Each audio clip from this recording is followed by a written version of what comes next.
Hey, welcome back to Hey, welcome back to No Hype Beer Reviews. Unless it's your first time, then welcome. Please consider subscribing. If you do, hit that notification bell, get all the updates. Really excited for today's video, like I always am. It's a local beer, which is always super rad to do, and this is Artisanal Brew Works, proper glassware, so you know the beer's going to taste better when you're drinking out of proper glassware. This is a new beer for me and from them.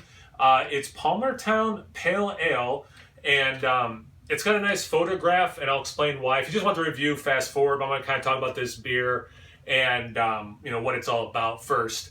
So they're calling it a pale ale, but interestingly, it's 7.75% ABV. But I was reading up on it on their Facebook page, and it sounds like it's got some of that like East Coast IPA juice quality, but then drinks kind of like an old school pale ale.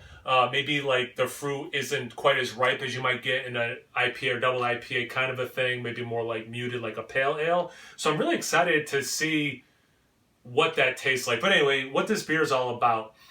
This beer helps, protect, play, prosper. Palmertown Range. So this is part of the Saratoga plan.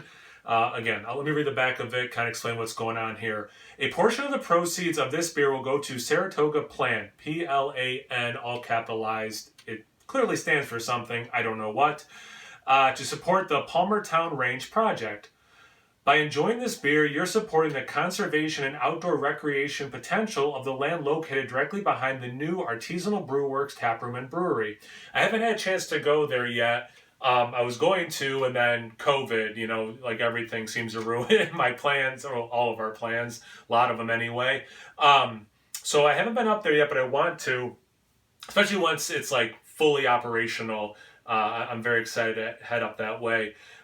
Saratoga Plan and Open Source Institute's trifecta approach to land conservation includes protecting local wildlife, creating an epic multi-use trail system, and boosting local economic development. There's something for everyone. We're here for it.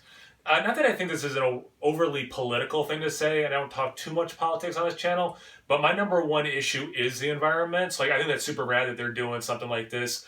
It's literally, you know, in their backyard, which is cool, and they're trying to make the most of it while conserving it. So I'm all in on that, and I was super excited. It's a little bit of a drive for me to go up there just to pick up. I was going to do actually a delivery. They started doing home deliveries again, but a local beer store got this and a couple other things from them. So I'm like, perfect. I'm just going to drive the 6 minutes or whatever it is from my house and pick it up. So that was super rad to do today. Anyway, for people who wanted just a beer review, it's going to start now. So yeah, it's super fresh. It's probably, when I was looking up all the information about it online, I didn't even think to make note of the date it came out. Let's see, maybe 2 weeks, maybe. It has melon drop, I almost said hop, like lemon drop hop. Beautiful color. Melon drop yeast, which apparently kind of gives a melony thing. I'm not familiar with that. That's the first time I've ever heard of it. Maybe I've had it in beer before, just didn't know. I don't know much about yeast. You know, it's one of those things where I kind of like how I know enough about beer, but I'm not some expert or quasi-expert. So you're kind of just getting a dude's opinion about the beer. But I'm all in for a melon and an IPA. And then it has Mosaic. I remember that. And there was two other hops.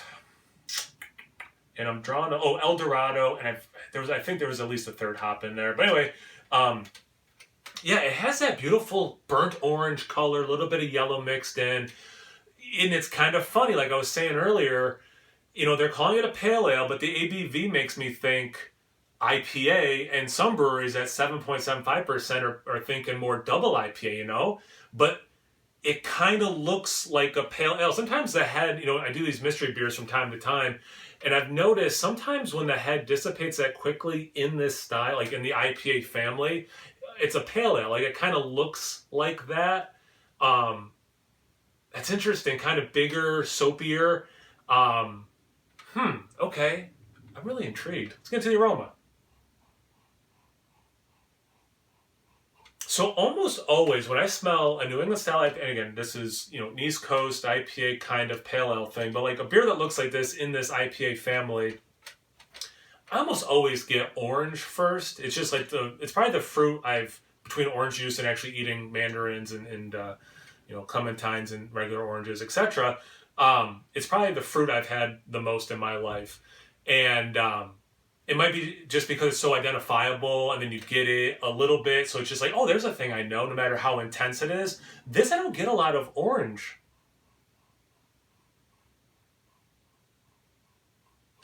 I could see that, like, honeydew melon thing. El Dorado can kick out watermelon. So I kind of get some of that. But again, is it in my head? I don't think so. I think it is coming through. It's interesting.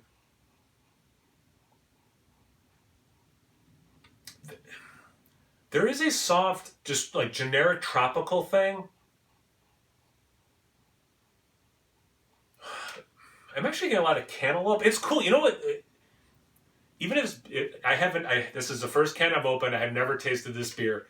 Even if this beer isn't good, this aroma is different from a lot of stuff I've had lately, which has me very excited. It's not screaming some of the typical notes that I get. Again, like the orange thing, right?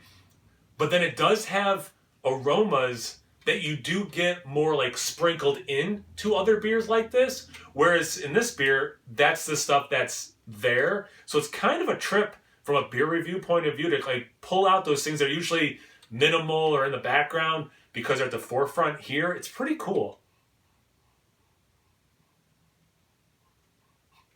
In terms of citrus, I actually get a nice little bit of a lemon thing. And then there's this other familiar thing, and it's bugging me that I can't pull it. It's soft blueberries, duh. Mosaic makes sense. Yeah, it smells, like I said, it smells good. It's these things that are usually in the background or at the foreground. It's pretty cool. Let's see about the taste. Cheers.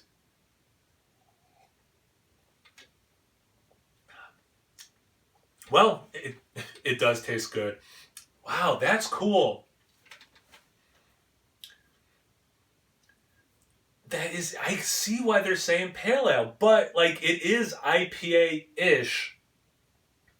But I get that, and I was saying it earlier, and it's something I've been trying to be mindful of when I do beer reviews, and I'm talking about fruity qualities.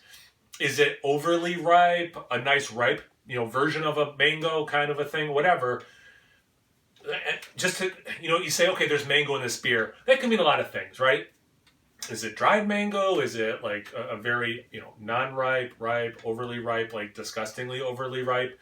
So I think that is, as I'm trying to build up my vocabulary when describing beers, that's one of the easier ways to kind of go more in depth, right? Bring it to this beer. And the pale ale thing, like I was saying before, those fruity qualities are there, but yeah, they are kind of that unripe version. It's not overly sweet. That's wild.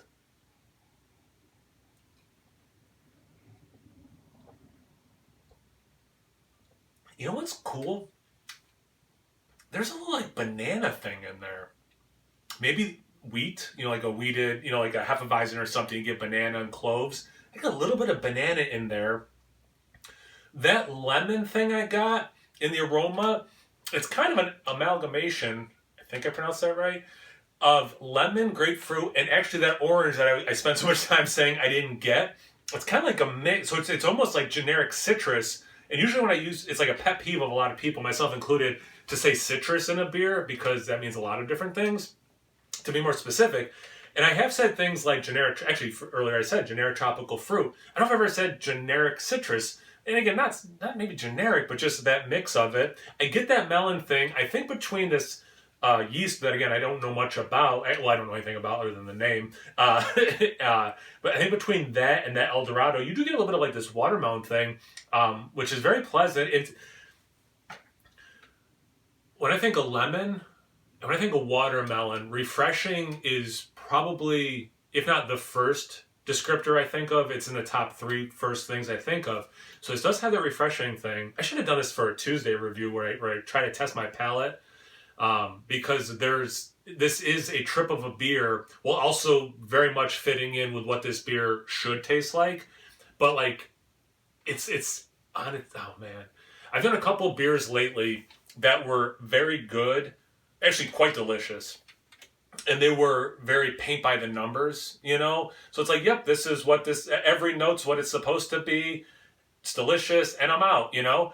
And this one, in the best possible way, has me contemplating things, really diving in, because it's not paint by the numbers. It's a good beer. It's cool. And it's got, yeah, it's just, again, like I've been saying, there things that have been in the background for me in many beers to be brought to the foreground. It's a cool experience.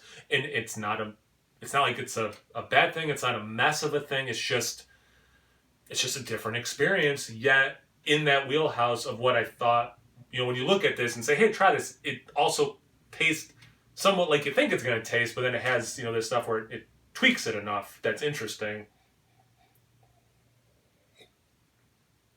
You know, I've said it many times, and I know there are people who do beer reviews have said it on and off camera. You know, you drink a lot of New England style IPAs, hazy IPAs that have that nice mouth feel, which this does, and these similar flavors typically. You know, they're almost always fun to drink, and they're not always fun to describe. But when there's something unique to them, that's when it gets exciting, you know, and that's what this is. And I'm going to end with that. Yeah, this is a good beer for a good cause from a good brewery. You know, I love these guys. I'm glad that, you know, that they're making delicious beer and then doing something cool with some of the proceeds from this one.